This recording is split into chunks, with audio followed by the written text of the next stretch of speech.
Welcome back to another video. I'm here with Penny, and we have just a few more basic speed techniques and skills to show you.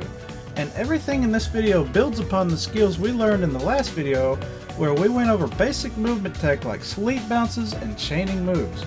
If any of these tips and tricks are helpful to any of you, please let me know.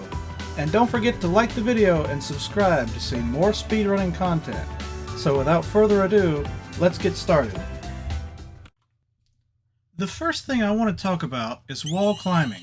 In the last video, we covered how to use the sleep bounce and the wall bounce to get some extra height. Today we're going to link these moves along with some other moves to climb bigger walls. Here I've shown a couple examples of what I mean.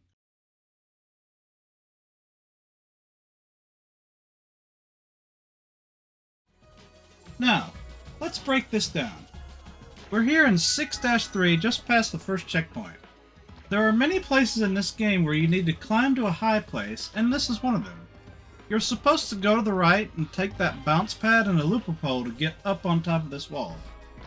But with a good wall climb, we can skip all of that. In order to do this, we're going to break this move down into steps. First, do a sleep bounce close to the wall and wall kick. Sleep bounce, wall kick. Do this a few times. Remember, you have to have the joystick against the wall in order to wall kick, or else you'll just double jump. And we don't want that right now. Just bounce and wall kick. And now, once you've got that down, add a double jump after the wall kick. Double jump after the wall kick. And now once you've done that a few times, do a wall bounce after that double jump. Just like that.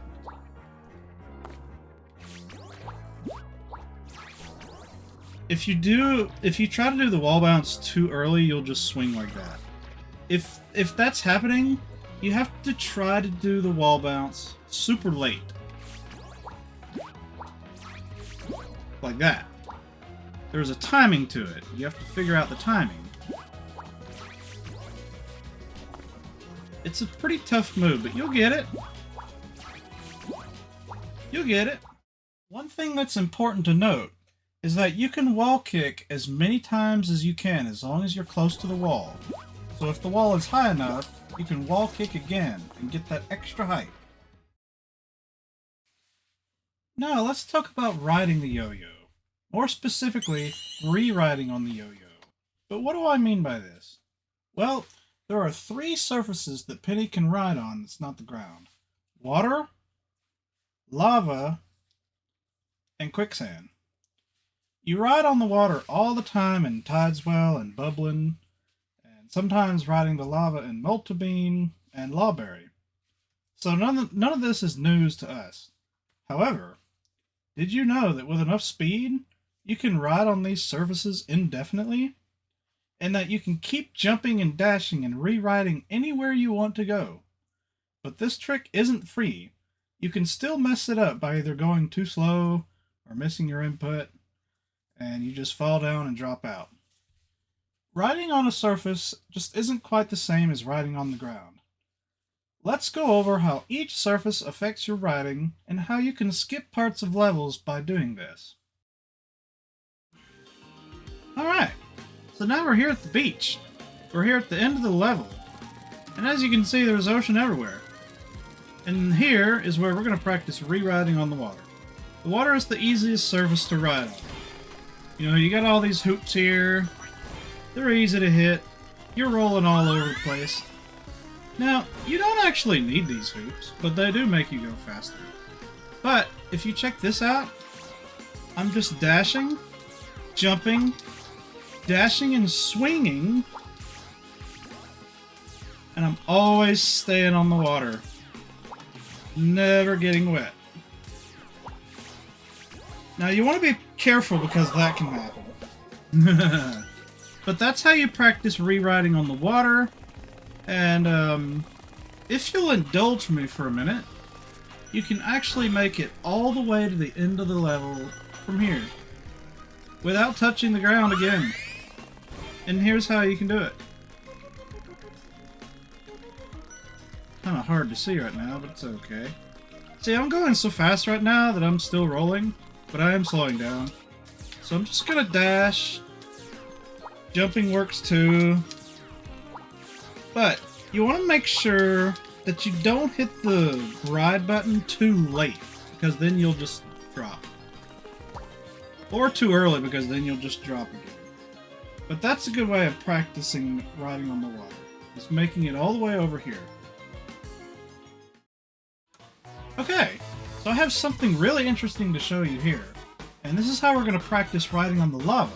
We're going to go to time attack for this one. We're going to go straight to Lawberry. We're going to be tipping the scales of what you thought was possible in this game. So the first thing I'm going to do is go this way. Straight off the cliff. Now the first lesson I want to show you is that you never want to be too confident in your speed when you're riding on the lava, because that can happen. You just jump and die. Anyway, we're going to do that again. But just like riding on the water, we're just going to be jumping and dashing. And we're just going this way. It's hard to see, but this goes all the way over here to this section. You're not supposed to be here until like a minute in. I'm not really sure. But yeah, you can ride on the lava just like the water. However, the lava slows you down some, and it knocks you off, as you saw. The water also does that. Let me show you once again. The water also does this, but it's a whole lot more lenient. So yeah, that's a great way to practice riding on the lava, and you can make it all the way over there to that foot in 25 seconds. 25 seconds.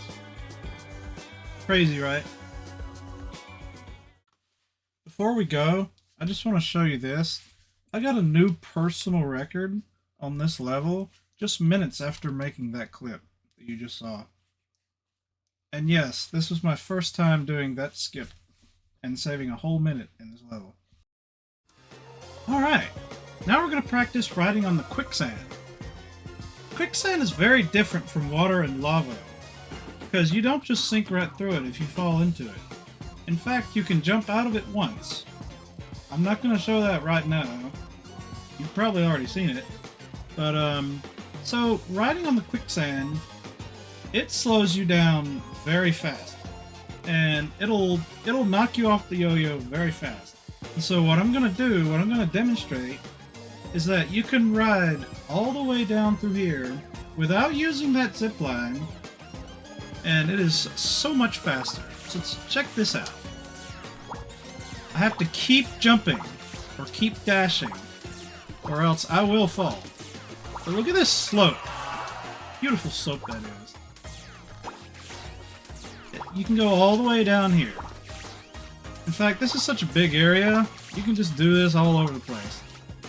You can go all the way to the end of the level, except the end of the level is up there on that ledge that you can't reach. But I was able to skip that zip line by riding on this sand and save some time. And there's a few other places where you can do this, but right here is the easiest one. And there I lost my first jump out of the quicksand and then fell into it. So yeah, that's riding on the quicksand.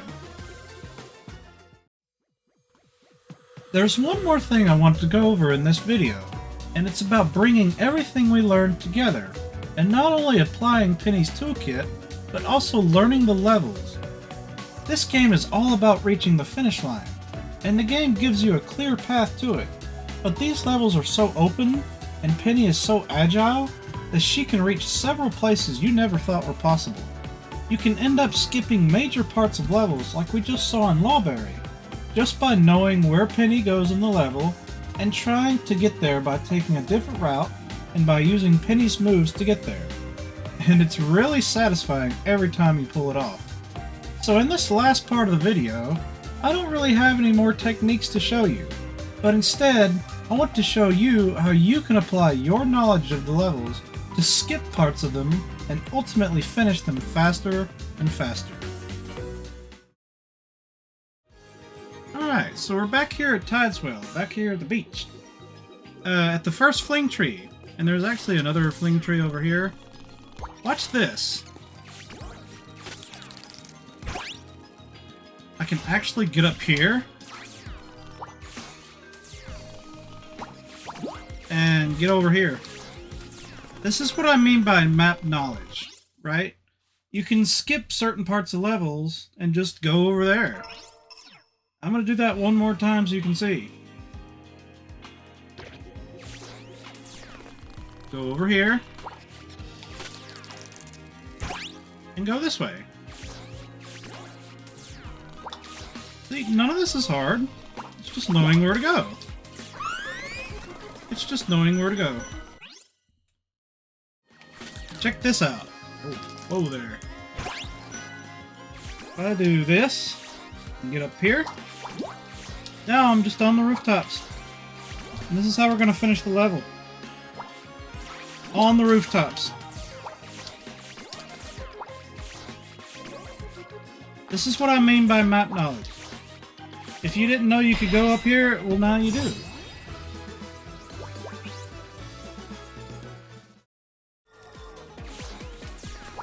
We're just gonna go this way.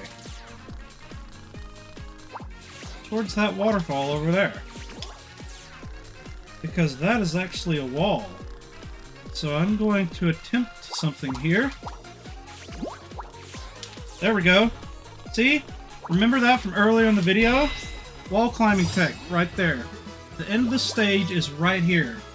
And that's how you do this stage in less than 20 seconds. How cool is that? And that brings us to the end of the video. I hope you enjoyed, and I hope you learned a thing or two, and I hope you get faster playing this game. The point I'm trying to make in this video is that you can find your own path in this game and be comfortable. You can also learn a lot by watching others speedrunning this game. You can find lots of cool people and helpful resources in the Penny Speedrun Discord, which I'll link in the description below. I have nothing more to show you and teach you here.